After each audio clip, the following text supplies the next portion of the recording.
मी अरुण खोडके. शिवचिंतन.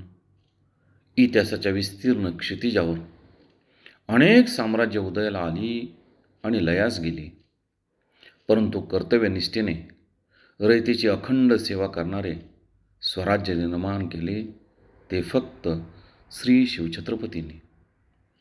त्यांच्या विचारामध्ये, स्वभावामध्ये, निर्णयामध्ये व प्रशासनामध्ये कर्तव्य म्हणजे धर्म आणि धर्म म्हणजे सुखी रयत हेच होते. ते केवळ प्रजेचे राजे नव्हते, तर आधार होते. त्यावेळचा काळ हा अन्यायाचा, अत्याचाराचा होता. धर्म, संस्कृती, स्वाभिमान आणि अस्मिता यावरती संकटे आली होती. अशावेळी त्यांनी तलवार उपसली, ती स्वतःसाठी नाही, तर गोरगरीब रयतेवरती होणारा अन्याय दूर करण्यासाठी. त्यांच्या असह्य डोळ्यामध्ये पुन्हा स्वाभिमानाचा प्रकाश आणण्यासाठीच.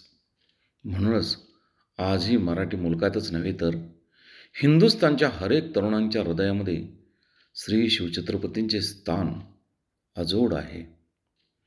शिवरायांचा इतिहास म्हणजे धैर्याची वाट, स्वाभिमानाची तलवार, प्रेरणेची ज्वाला आणि स्वराज्याचा मार्ग होता. इतिहास त्यांना छत्रपती म्हणतो, पण जनमानस त्यांना देवत्याचा मान देतो.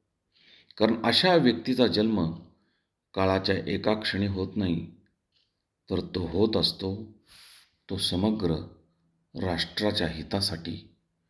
बहुत काय बोलणे. राम, कृष्ण, हरी.